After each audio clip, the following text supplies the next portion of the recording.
Hello दोस्तों, स्वागत है आप सभी का आपके अपने YouTube चैनल परफेक्ट स्टडी मंत्रा में। मैं हूं कुमार युवराज। जैसा कि हम पढ़ रहे थे मेडिएवल इंडिया यानी मध्यकालीन भारत के बारे में। पिछले क्लास में हमने डिस्कस किया था मध्यकालीन भारत में महमूद गजनवी के बारे में, कैसे वो भारत में 1000 ईस्वी में आया और उन्होंने भारत पे कुल 17 आक्रमण किए। उसमें से जो इसका एक प्रसिद्ध था मतलब 16वां आक्रमण जो उसने गुजरात के सोमनाथ मंदिर पे किया था। वहाँ से उसने क्या किया था, मूर्ति को लूटा था, सोने को लूटा था। उसका भारत आने का मकसद क्या था? एक तो सबसे पहला था उसका क्या, लूटपाट करना और भारत से जो है बुद्ध प्रस्ति को समाप्त करना यानी मूर्ति पूजा को समाप्त करना। ठीक है, उसी तरह आज हम पढ़ने जा रहे हैं किसके बारे में, मोहम्मद गौरी के बारे में। तो गौरी का जो आगमन है वो भारत में, गौरी का आगमन होता है भारत में 1175 ईस्वी में। ये आता कब है? 1175 ईस्वी में। और ये भारत में 1206 ईस्वी तक का ये पीरियड हमको पढ़ना है। किसके बारे में? मोहम्मद गौरी के बारे में। तो सबसे पहले हम जानते हैं मोहम्मद गौरी था कौन, कहाँ से आया था। सबसे पहले बात, मोहम्मद गौरी जो है वो क्या था, एक संसवानी तुर्क था। ये क्या था? एक संसवानी तुर्क था। संसवानी तुर्क था और गजनवी की तरह ही ये भी एक क्या था, ये भी जो है ये गजनी से ही आया था। ये भी कहाँ का था? तो गजनी का था और गजनी का था। और गजनी में उस समय तो मोहम्मद गौरी जो है वो क्या था, एक संसवानी तुर्क था। और ये गजनवी की तरह है, ये भी कहाँ से, गजनी से ही आया हुआ था। और उस समय गजनी में वंश चल रहा था गौड़ वंश, गौड़ वंश चल रहा था। और इसी गौड़ वंश के कारण ही इसने अपना नाम क्या रखा, गौरी। इसी गौड़ वंश के होने के कारण इसका नाम गौरी हुआ। गौरी हुआ सबसे पहला बात कि गौरी का क्या था, संसवानी तुर्क था। वो भी क्या था, महमूद गजनवी की तरह ही गजनी से आया हुआ था और वो गौड़ वंश का शासक था, इसीलिए उसका नाम पड़ा क्या, गौरी। और अब हम बात करते हैं क्या, गौरी का जो आगमन हुआ वो सबसे पहली बार भारत में हुआ था कब, 1175 ईस्वी में। तो 1175 ईस्वी में है। अभी जो वर्तमान में जो पाकिस्तान का पार्ट है, पाकिस्तान का पार्ट है, जगह का नाम है मुल्तान। तो गजनी का सबसे पहला आक्रमण जो है 1175 ईस्वी में ही हुआ मुल्तान पे। और यहाँ उसने क्या किया, करमाती जाति के मुसलमानों पर आक्रमण किया। करमाती जाति के मुसलमानों पे आक्रमण किया था 1175 ईस्वी में। 1175 ईस्वी में आक्रमण किया करमाती जाति के मुसलमानों पर। इसके बाद, इसके ठीक 3 साल बाद जो है गौरी जो है 1178 ईस्वी में, गौरी जो है सुन चुका था, वो बहुत मतलब पढ़ चुका था या जान चुका था कि उसके ही देश का मतलब गजनी का ही एक और शासक हुआ करता था जिसका नाम था गजनवी, जो क्या था वो भारत में आया हुआ था। और वहाँ से उसने क्या किया था, भारत के सोमनाथ मंदिर को लूटा हुआ था। उसी बात को सुनते हुए गौरी ने भी क्या अपना मकसद बनाया, क्या सबसे पहला उसका मकसद था भारत आने का, कि उसका जो साम्राज्य था उसे जो है गजनी से लेकर भारत तक उसका विस्तार करना। और दूसरा उसका मकसद था, वो सुन चुका था कि गजनवी जो है वो भारत में आया था और लूटपाट किया था कहाँ, सोमनाथ मंदिर को। इसलिए उसने भी सोचा क्या कि हम भी जाकर कहाँ लूटेंगे, सोमनाथ मंदिर को। वही क्या किया, 1178 ईस्वी में वो क्या किया, गुजरात के सोमनाथ मंदिर पे क्या किया, आक्रमण किया। लेकिन हुआ क्या, जब 1178 ईस्वी में जब ये सोमनाथ मंदिर पे आक्रमण किया, उस समय गुजरात का शासक हुआ करता था भीम द्वितीय। जिस समय गजनवी आक्रमण किया था उस समय गुजरात का शासक हुआ करता था भीम प्रथम। लेकिन जब गौरी आक्रमण किया तो उस समय गुजरात का शासक हुआ करता था भीम द्वितीय। और इसी को एक और नाम से जाना जाता है, मूलराज द्वितीय के नाम से। मूलराज द्वितीय के ही नाम से जाना जाता है, भीम द्वितीय को। हुआ क्या कि जब ये गुजरात पे गौड़ी आक्रमण किया तो उसका जो सेना था क्या था, सेना का संख्या उसका बहुत ही कम था। जहाँ क्या किया, भीम द्वितीय ने उसके सेना को क्या कर दिया, खदेड़ कर भगा दिया। हुआ क्या, जब वो इसको जब भगाने के दौरान हुआ क्या, भगाने के दौरान हुआ क्या, एक जगह है माउंट आबू। माउंट आबू एक जगह है जो कि है कहाँ पे, तो Gujarat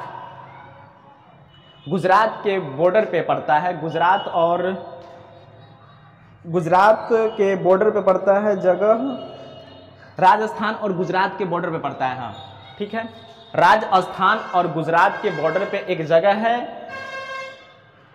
hill station. Hill station है, उसी हिल स्टेशन का नाम है क्या, माउंट आबू। वहाँ जाके क्या किया ना, वहाँ जाके भीम द्वितीय यानी मूलराज द्वितीय ने क्या किया, उसको क्या कर लिया, कैद कर लिया। और कैद कर लिया, उसके बाद हुआ क्या, इसको कैद करके कहाँ ले गया, अपने पास ले गया। कौन, मूलराज द्वितीय। मूलराज द्वितीय जो है उसको कैद करके कहाँ ले गया, मतलब गुजरात के वही जहाँ वो शासन करता था, सोमनाथ, मतलब गुजरात में ले गया अपने साथ। किसको,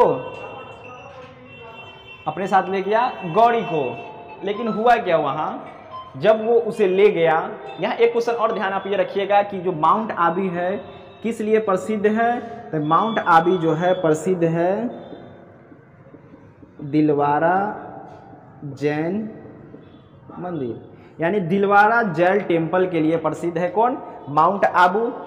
और जब माउंट आबू में जो है ये जो है मूलराज द्वितीय जो है जब उसको कैद कर लिया तो हुआ क्या, हमारे इतिहासकारों का मानना है कि मूलराज द्वितीय ने है अपनी माँ के कहने पर है गौड़ी को क्या कर दिया, छोड़ दिया, गौड़ी को छोड़ दिया। तो हमने अभी तक देखा क्या गौड़ी के बारे में। गौड़ी क्या था, एक संसवानी तुर्क था और वो गजनवी की ही तरह कहाँ से, गजनी से आया हुआ था और वो गोर वंश का शासक था।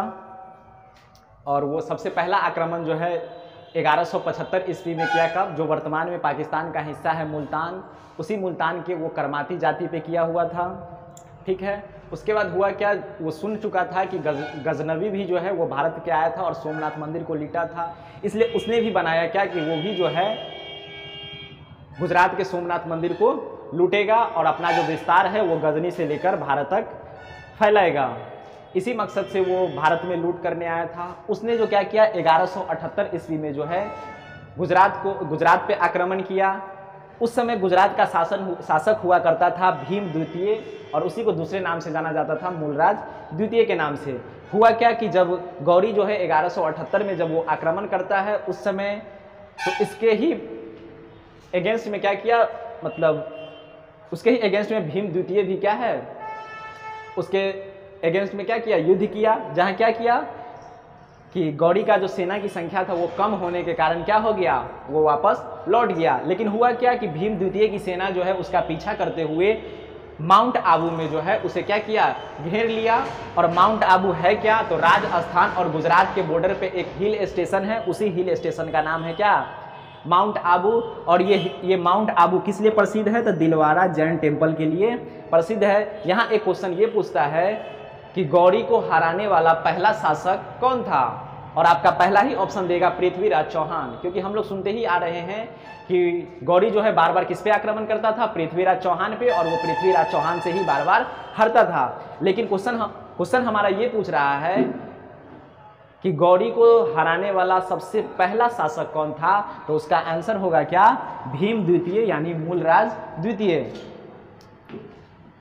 तो ये रहा। फिर आइए हम देखते हैं, और जहां हमने बताया क्या कि उसको जब माउंट आबू में जब उसे कैद कर लिया था तो उसने तो भीम द्वितीय जो है अपनी मां के कहने पर क्या किया, गौड़ी को आजाद कर दिया था। और जब यहां से जब वो उसके कैद से जब आजाद हुआ तो वो चला गया कहां, जाके शासन मतलब अपना अधिकार जमा लिया सिंध के क्षेत्र में और कश्मीर के क्षेत्र में। सिंध और कश्मीर के क्षेत्र में जाके अपना क्या कर लिया, अपना अधिकार जमा लिया। कब? 1179 ईस्वी में। 1179 ईस्वी में अपना सिंध और कश्मीर पे अधिकार जमा लिया। उसी समय हमारे उत्तर भारत में जो है दिल्ली, अजमेर, दिल्ली में है, उसके बाद हो गया आपका अजमेर,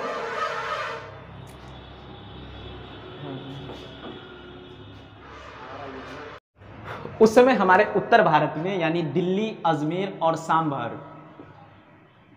सांभर में वंश चल रहा था चालुक्य वंश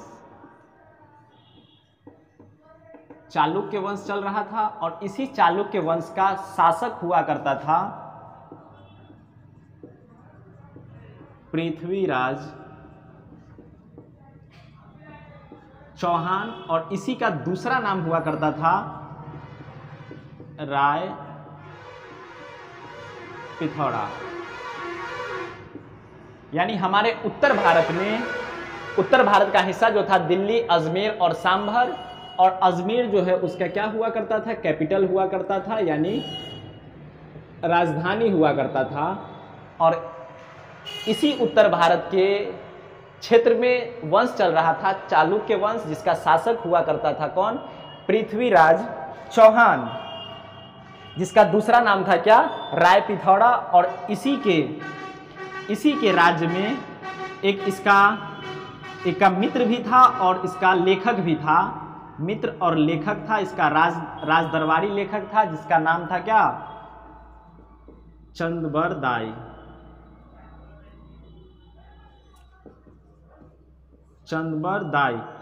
इसने एक पुस्तक लिखा हुआ था जिसका नाम था पृथ्वीराज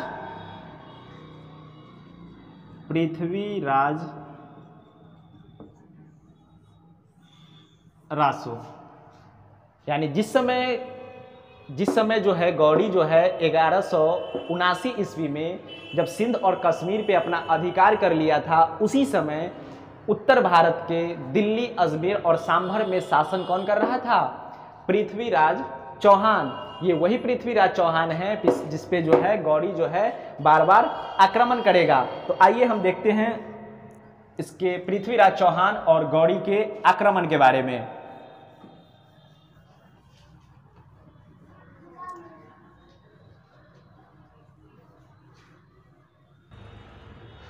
तो हम देखते हैं पृथ्वीराज चौहान और गौड़ी के आक्रमण के बारे में। तो पृथ्वीराज चौहान और गौड़ी का जो पहला आक्रमण था वो हुआ था 1191 में। 1191 में एक जगह है जिसको हम जानते हैं, सबसे पहला इसको जानते हैं किसको, तराइन के प्रथम युद्ध के नाम से। तराइन का प्रथम युद्ध, पृथ्वीराज चौहान और गौड़ी के बीच में जो पहला आक्रमण हुआ था 1191 ईस्वी में, जिसे हम जानते हैं क्या, तराइन के प्रथम युद्ध के बारे में। तो तराइन के प्रथम युद्ध में पृथ्वीराज चौहान और गौड़ी के बीच युद्ध हुआ था 1191 में, जिसे हम जानते हैं तराइन का प्रथम युद्ध में। और ये तराइन है क्या, तो हरियाणा में एक जगह है करनाल। वर्तमान में जो हरियाणा में जो करनाल जगह है वही पहले कहा जाता था क्या,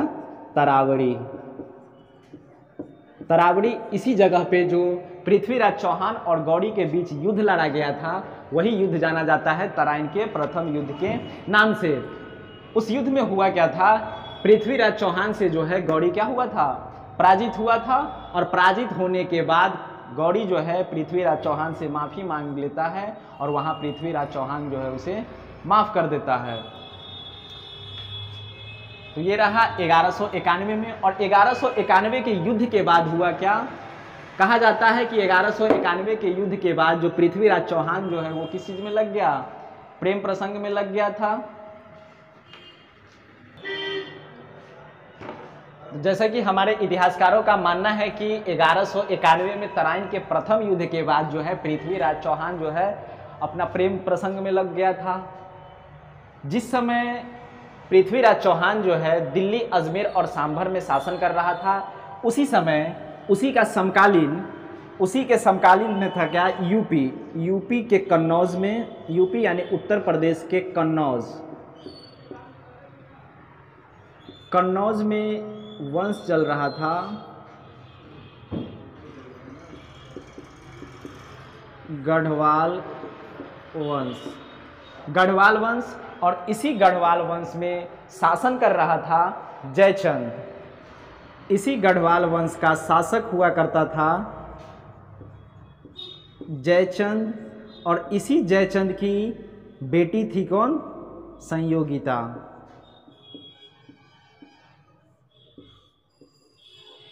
यानी जिस समय पृथ्वीराज चौहान जो है दिल्ली, अजमेर और सांभर में शासन कर रहा था, उसी समय यूपी के कन्नौज में एक वंश चल रहा था, गढ़वाल वंश। उसी गढ़वाल वंश का शासक हुआ करता था कौन, जयचंद, जिसकी एक बेटी हुआ करती थी संयोगिता। इसी संयोगिता से पृथ्वीराज चौहान जो है प्रेम करता था और उससे शादी करना चाहता था, लेकिन इसका पिता यानी संयोगिता का पिता जयचंद नहीं चाहता था कि संयोगिता का विवाह जो है पृथ्वीराज चौहान से हो। हुआ क्या कि जब संयोगिता का स्वयंवर रचा रहा था कौन, जयचंद जो है जब संयोगिता का स्वयंवर रचा रहा था, उसमें क्या हुआ ना, सभी राजाओं को आमंत्रित किया गया, लेकिन किसे आमंत्रित नहीं किया गया, तो पृथ्वीराज चौहान को। इसी बात को जो है पृथ्वीराज चौहान जो है अपने ईगो पे ले लिया, और हुआ क्या कि भरी स्वयंवर से जो है पृथ्वीराज चौहान जो है संयोगिता को क्या किया, अगवा कर लिया और उससे विवाह कर लिया। जब पृथ्वीराज चौहान जो है भरी स्वयंवर से जब संयोगिता को अगवा करके विवाह कर लिया, इससे क्या हुआ ना कि जयचंद जो है अपने आप को क्या किया, अपना अपमान महसूस किया, और उसी का बदला लेने के लिए वो क्या किया, कसम खा लिया। ठीक है, और इसी बात का बदला लेने के लिए क्या किया, वो कसमबद्ध हो गया। फिर हुआ क्या, इसके बाद घटना घटा कब, 1192 में। 1192 में हुआ क्या, फिर से वही हुआ क्या, तराइन का दूसरा युद्ध हुआ। और इस दूसरे युद्ध में क्या हुआ ना कि पृथ्वीराज चौहान तो लड़ ही रहा था, और गौड़ी की तरफ से, गौड़ी का जो समर्थन है वो कौन कर दिया, जयचंद। और हमारे इतिहासकारों का मानना है कि इसी जयचंद की बेवकूफ़ी के कारण क्या हुआ, भारत में मुस्लिम वंश का स्थापना हुआ था। हुआ क्या ना कि ये गौड़ी का क्या कर दिया, समर्थन कर दिया, और इसी जयचंद की मदद से जो है गौड़ी जो है 1192 में तराइन के द्वितीय युद्ध में पृथ्वीराज चौहान को पराजित करके उसकी हत्या कर दी, और उसकी हत्या करने के साथ ही वो स्थापित कर दिया क्या, भारत में मुस्लिम शासन की।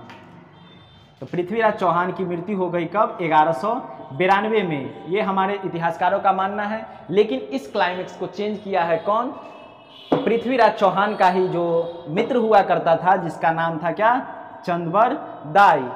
उसने अपनी पुस्तक पृथ्वीराज रासों में ये दर्शाया है कि गौड़ी और पृथ्वीराज चौहान के बीच कुल 17 युद्ध हुआ है। लेकिन ये बात जो है सिर्फ चंद्रवर दाई के अलावा और किसी इतिहासकारों ने नहीं बताया है। अदर इतिहासकारों का मानना है कि पृथ्वीराज चौहान और गौड़ी के बीच में सिर्फ 2 युद्ध हुआ था, तराइन का प्रथम युद्ध और तराइन का द्वितीय युद्ध। तराइन के प्रथम युद्ध में जो है पृथ्वीराज चौहान जो है गौड़ी को हराकर उसे माफ कर देता है, और जबकि तराइन के दूसरे युद्ध में जो है पृथ्वीराज चौहान को जो है गौड़ी हरा देता है। ये हमारे इतिहास के लिए बहुत ही इंपॉर्टेंट डेट है 1192, क्योंकि भारत में जो है सबसे बड़ा उलटफेर जो हुआ था यही 1192 ईस्वी में हुआ था। भारतीय इतिहास का सबसे बड़ा उलटफेर जो है 1192 ईस्वी में, जो तराइन के द्वितीय युद्ध में जो है गौड़ी जो है पृथ्वीराज चौहान को पराजित कर उसकी हत्या कर देती है, और भारत में प्रारंभ हो जाता है क्या, मुस्लिम शासन की। लेकिन इसी क्लाइमेक्स को जो है चंदवर दाई जो है अपने पृथ्वीराज रासों में क्या करता है, चेंज करता है। वो कहता है क्या, वो अपने पुस्तक में ये लिखा है कि पृथ्वीराज चौहान और गौड़ी के बीच में क्या है, कुल 17 आक्रमण हुआ था, और वो बार बार क्या है, पृथ्वीराज चौहान पे आक्रमण करता है और पृथ्वीराज चौहान उसे हर बार हराकर उसे माफ कर देता है। वही पृथ्वीराज चौहान जो गौड़ी को जो है 16 बार क्या किया था, माफ कर दिया था। लेकिन हुआ क्या, गौड़ी को जो है एक मौका मिला और वो पृथ्वीराज चौहान की हत्या करता है। लेकिन चंदवर दाई ये कहता है कि जब वो तराइन के द्वितीय युद्ध में 1192 ईस्वी में जब उसे पराजित कर दिया था, तो गौड़ी जो है पृथ्वीराज चौहान की हत्या नहीं की थी, बल्कि उसकी आंखें जो है उसकी फुड़वा दी गई थी। ठीक है, और उसे और मुझे, यानी चंदवर दाई कहता है कि मुझे और पृथ्वीराज चौहान को जो है गौड़ी जो है कहाँ लेके चला गया, गजनवी लेके चला, मतलब गजनी लेके चला गया। और जब वहाँ गजनी लेके चला गया, हुआ क्या कि जब गजनी में जो है मतलब राष्ट्रीय खेल का जब आयोजन हो रहा था, तो उस समय मैंने ही गौड़ी से कहा था कि हमारा जो मित्र है यानी पृथ्वीराज चौहान जो है वो एक विद्या जानता है, यानी वो शब्द भेदी बात चलाने की विद्या जानता है। लेकिन ये बात जो है गौड़ी को विश्वास नहीं हुआ। तो चंदवर दाई कहता है क्या कि मैंने उससे कहा कि अगर आपको विश्वास नहीं हो रहा तो आप मेरे मित्र की बेड़िया खोल दीजिए, मैं अभी उसका प्रमाण आपको दिखाता हूं। मैं उसका अभी प्रमाण दिखाता हूं। हुआ क्या कि जब उसकी बेड़िया खोल दी गई तो चंदवर दाई जो है उस पृथ्वीराज रासों में ये कहता है कि मैं ही गया था कहाँ, पृथ्वीराज चौहान के पास, और उसके कानों में मैंने कहा क्या, 4 बांस 24 गज अंगुल अष्ट प्रमाण, ता ऊपर सुल्तान है मत चूको चौहान। यानी चंदवर दाई ये कहता है कि जब हम जाकर पृथ्वीराज चौहान के कानों में ये बात कही कि 4 बांस 24 गज अंगुल अष्ट प्रमाण, ता ऊपर सुल्तान है मत चूको चौहान, यानी चंदवर दाई का कहना यह था कि उसने क्या कहा था, उसने कहा था कि तुम्हारे और गौड़ी के बीच में जो है फिर सिर्फ 24 गज की दूरी है, और इसका जो प्रमाण है तुम्हारा ये 4 उंगली और 1 अंगूठा ही इसका प्रमाण है, और जो सुल्तान है उसकी तुम आवाज को सुनकर क्या करो, तुम अपना बाण चलाओ और ये तुम्हारा बाण चूकेगा नहीं। हुआ क्या, इसी बात को सुनकर जब पृथ्वीराज चौहान जो है गौड़ी की आवाज़ सुनकर, जब गौड़ी जो है उसको आदेश दिया कि मतलब बाण चलाने का, तो उसी आवाज़ को सुनकर जहाँ से वो आवाज़ आई थी उसी दिशा में जो है पृथ्वीराज चौहान ने बाण चलाया, और वो बाण जाके लगा कहाँ, गौड़ी के सीने में, और गौड़ी वहीं ढेर हो गया। और इस तरह से पृथ्वीराज चौहान जो है अपने हार का बदला लिया था। और वहीं कहता है क्या चंदवर दाई कि जय हो पृथ्वीराज चौहान की। लेकिन दोस्तों ये जो सारी घटनाएं थी वो क्या है, काल्पनिक थी, क्योंकि ये बातें जो है सिर्फ चंदवर दाई ही अपनी पुस्तक पृथ्वीराज रासों में कहा है। बाकी इतिहासकारों ने सिर्फ ये कहा है कि पृथ्वीराज चौहान और गौड़ी के बीच में सिर्फ 2 युद्ध हुई थी, जहाँ पहले युद्ध में जो है पृथ्वीराज चौहान ने गौड़ी को हराया था, और दूसरे युद्ध में जो है गौड़ी जो है पृथ्वीराज चौहान की हत्या कर दी थी। और हुआ क्या,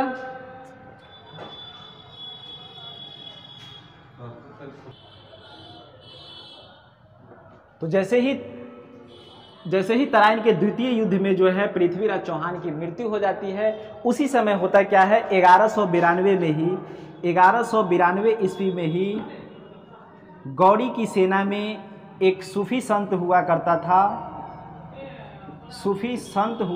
था, जिसका नाम था मोइनुद्दीन चिश्ती, ख्वाजा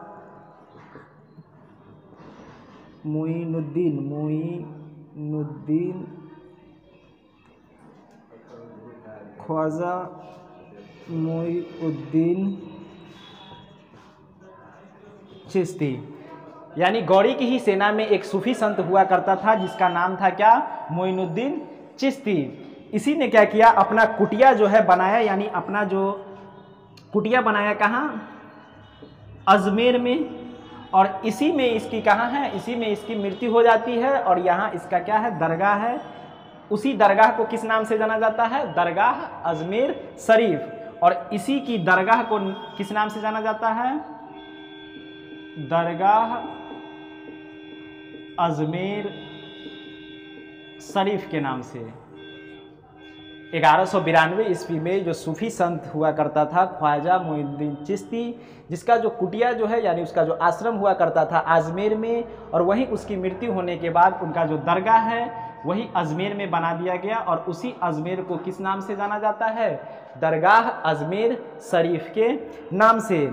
और हुआ क्या, इसी 1192 ईस्वी से क्या हो गया, भारत में मुस्लिम रूल स्टार्ट हो गया, यानी मुस्लिम रूल इन इंडिया। और 1193 में क्या हुआ ना, मोहम्मद गौरी जो है अपना राजधानी जो है किसको बना लिया, दिल्ली को। 1193 ईस्वी में जो है मोहम्मद गौरी जो है अपना राजधानी जो है दिल्ली को बना लिया। और अब कहानी ये आता है क्या, 1194 ईस्वी में। अब आप बताइए कि क्या जयचंद जो है गौरी का कोई रिश्तेदार था, नहीं दोस्तों। तो क्या था, अब अगला बारी ही किसका था, जयचंद का। हुआ क्या, 1194 ईस्वी में इसी जयचंद को जो है, वही जयचंद जो क्या किया था, पृथ्वीराज चौहान को हराने में गौरी की मदद की थी। उसी जयचंद को जो है 1194 ईस्वी में चंदावर के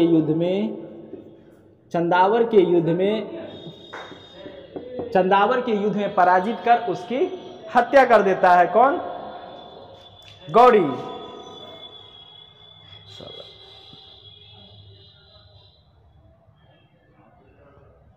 और इसे हराने में उसकी मदद कौन करता है, तो इसी का एक गुलाम हुआ करता था जिसका नाम है क्या, कुतुबुद्दीन ऐबक।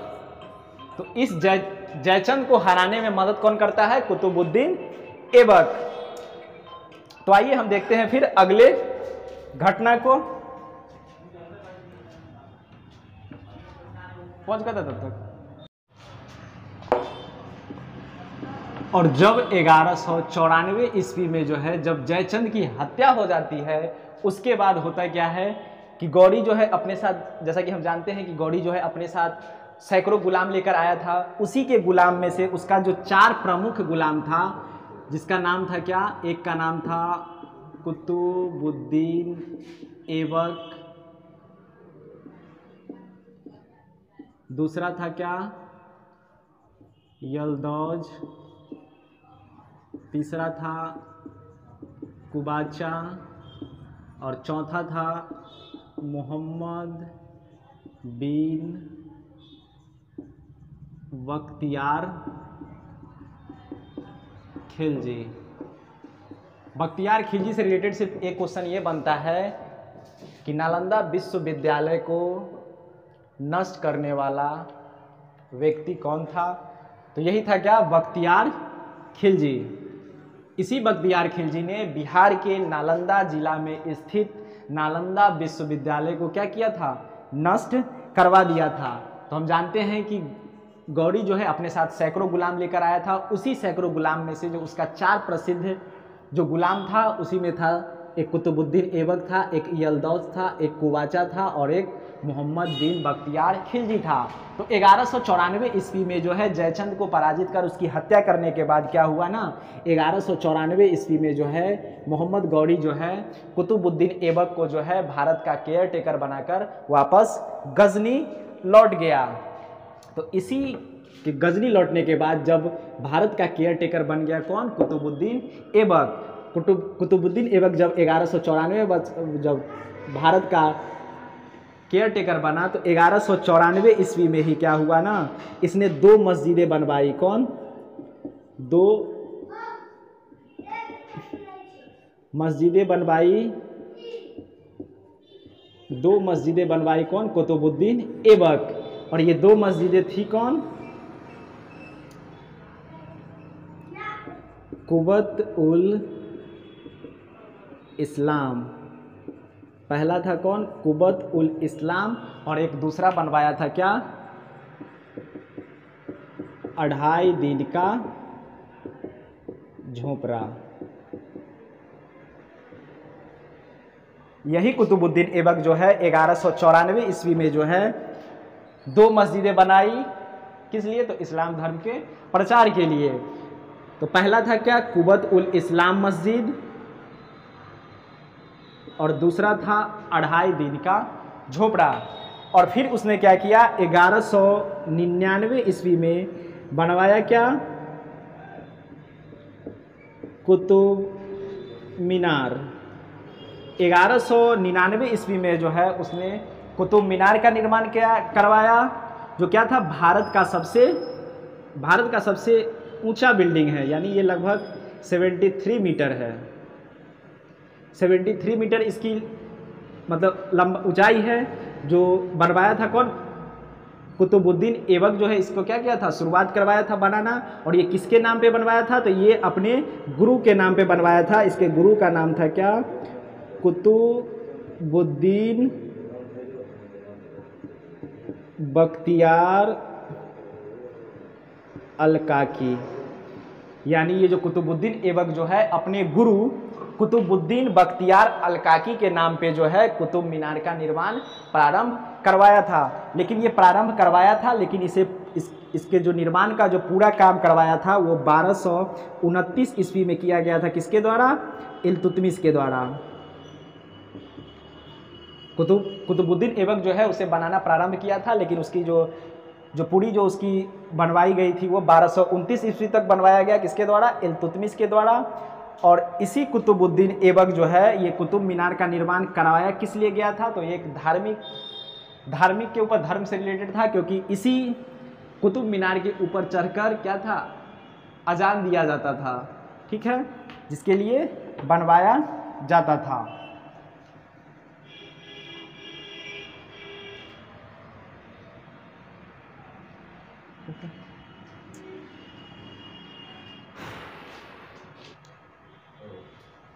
इसके बाद हुआ क्या? 1206 ईस्वी में 1206 ईस्वी में कश्मीर में 1206 ईस्वी में कश्मीर में ही हुआ क्या?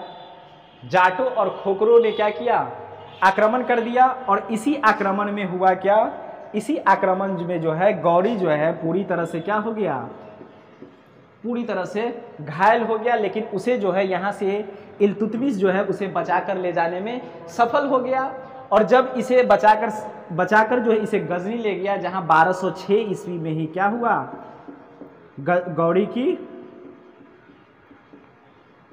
गौरी की मृत्यु हो गई। तो 1206 ईस्वी में हुआ क्या? गौरी की मृत्यु हो गई। और जब गौरी की मृत्यु हुई उसके बाद आया क्या कि गौरी की मृत्यु के बाद गौरी का उत्तराधिकारी कौन बनेगा? तो गौरी का उत्तराधिकारी बनने में सबसे पहला दावेदार जो था उसका नाम था कुतुबुद्दीन ऐबक। कुतुबुद्दीन ऐबक जो क्या था? उसका पहला शिष्य भी था और उसका दामाद भी था। तो इसका सबसे बड़ा हकदार जो था उसका उत्तराधिकारी बनने में था कौन? कुतुबुद्दीन ऐबक, क्योंकि उसका पहला शिष्य भी था और उसका दामाद भी था। हुआ क्या कि लाहौर के जनता के कहने पर भारत का जो है क्षेत्र दे दिया गया किसे? कुतुबुद्दीन ऐबक को। यानी कुतुबुद्दीन ऐबक को दे दिया गया भारत का क्षेत्र। किसके कहने पर? तो लाहौर की जनता के कहने पर। और 2 और था, जिसे कि एक था कुवाचा और एक था आपका यल्दौज। कुवाचा और यल्दौज उसे भी जो है गजनी का प्रांत एक को दिया गया और एक को जो है गंधार का प्रांत दिया गया शासन के लिए। और उसके बाद हुआ क्या? इसी 1206 ईस्वी में जो है कुतुबुद्दीन ऐबक ने भारत में पहले मुस्लिम वंश की स्थापना कर दी। और उस वंश का नाम कहलाया क्या? गुलाम वंश। तो इसी गुलाम वंश का संस्थापक हुआ कौन? 1206 ईस्वी में हुआ कौन? कुतुबुद्दीन ऐबक। और यही कुतुबुद्दीन ऐबक जब 1206 ईस्वी में जो है पहले मुस्लिम वंश की स्थापना करता है, तो वहीं से 1206 से लेकर 1526 तक के पीरियड को हम पढ़ते हैं दिल्ली सल्तनत के नाम से, दिल्ली सल्तनत के नाम से। तो 1206 ईस्वी में जो है मोहम्मद गौरी की मृत्यु के बाद उसके जो 4 गुलाम हुआ करते थे, उसमें जो उसका उत्तराधिकारी बनने में जो थे उनके 3 गुलाम जो है आ रहे थे। उसमें सबसे पहला था उसका कौन, कुतुबुद्दीन ऐबक, जो उसका पहला शिष्य भी था और उसका दामाद भी था। इसलिए लाहौर की जनता के कहने पर भारत का जो साम्राज्य है वो दे दिया गया किसे, कुतुबुद्दीन ऐबक को। फिर एल्दौज और कुबाचा में जो है कंधार का, उसके बाद फिर गजनी का साम्राज्य जो है इन दोनों में बांट दिया गया। और इसी 1206 ईस्वी में हुआ क्या, कुतुबुद्दीन ऐबक जो है भारत में पहले मुस्लिम वंश यानी गुलाम वंश की स्थापना की। और जैसे ही कुतुबुद्दीन ऐबक के द्वारा पहले गुलाम वंश की स्थापना की गई, वैसे ही 1206 से लेकर 1526 तक के पीरियड को हम पढ़ते हैं दिल्ली सल्तनत के नाम से। तो हम अगले क्लास से हम स्टार्ट करेंगे दिल्ली सल्तनत के बारे में। तो आज का क्लास हमने रहा किससे संबंधित, गौरी से संबंधित रहा। उसके बाद पृथ्वीराज चौहान से संबंधित और जयचंद से, जहां हमने देखा क्या गौरी जो है कैसे भारत में आया और कैसे वो आक्रमण किया। फिर हमारे इतिहासकारों का सिर्फ मानना है कि पृथ्वीराज चौहान और गौरी के बीच में सिर्फ 2 युद्ध हुई, तराइन का प्रथम युद्ध, तराइन का द्वितीय युद्ध, जहां पहले युद्ध में जो है पृथ्वीराज चौहान ने गौरी को हराया और दूसरे युद्ध में जो है गौरी जो है पृथ्वीराज चौहान को हराया था। फिर उसके बाद हुआ क्या, हमने पढ़ा फिर किस गौरी जो गुलाम हुआ करता था उसमें कुतुबुद्दीन ऐबक के बारे में, कैसे उन्होंने मुस्लिम वंश के शुरुआत में क्या किया, 2 मस्जिदें का निर्माण किया, कुबुत उल इस्लाम मस्जिद और 2.5 दिन का झोपड़ा का। फिर उसने 1199 जो है कुतुब मीनार का निर्माण प्रारंभ कराया, जिसे जो है 1229 ईस्वी में इल्तुतमिश द्वारा समापन कराया गया, मतलब उसका निर्माण जो है कंप्लीट कराया गया। फिर हुआ क्या, उसके 1206 में हुआ क्या, कश्मीर में जो है जाटों और खोखरों के आक्रमण में जो है गौरी पूरी तरह से घायल हो जाता है, जहां इल्तुतमिश जो है उसे बचा कर ले जाने में सफल हो जाता है। और जब उसे वो गजनी वापस लेकर चला जाता है, जहां 1206 ईस्वी में ही गजनी मतलब गौरी की मृत्यु हो जाती है। और उसके मृत्यु के बाद जो है कुतुबुद्दीन ऐबक को जो है भारत का उसका उत्तराधिकारी बना दिया जाता है। और उसी 1206 ईस्वी में जो है कुतुबुद्दीन ऐबक भारत में पहली बार मुस्लिम वंश की स्थापना करता है, जो कहलाता है किस नाम से जाना जाता है, गुलाम वंश के नाम से। और जैसे ही गुलाम वंश की स्थापना होती है वैसे ही हम पढ़ते हैं क्या, 1206 से लेकर 1526 तक के पीरियड को पढ़ेंगे हम दिल्ली सल्तनत में। तो अगले क्लास से हम स्टार्ट करेंगे दिल्ली सल्तनत। तो आज की क्लास को हम यहीं रोकते हैं और आप इस जो वीडियो को है अच्छी तरह से देखिएगा, बहुत ही इंटरेस्टिंग चैप्टर था। और इससे रिलेटेड जो आप क्वेश्चन जो है वो आप अपने क्वेश्चन बैंक से कर सकते हैं। अगर इस टॉपिक से संबंधित अगर आपको कहीं क्वेश्चन बैंक में अगर क्वेश्चन मिले तो आप इससे संबंधित क्वेश्चन कर सकते हैं। तो मिलते हैं अगले क्लास में, फिलहाल के लिए धन्यवाद।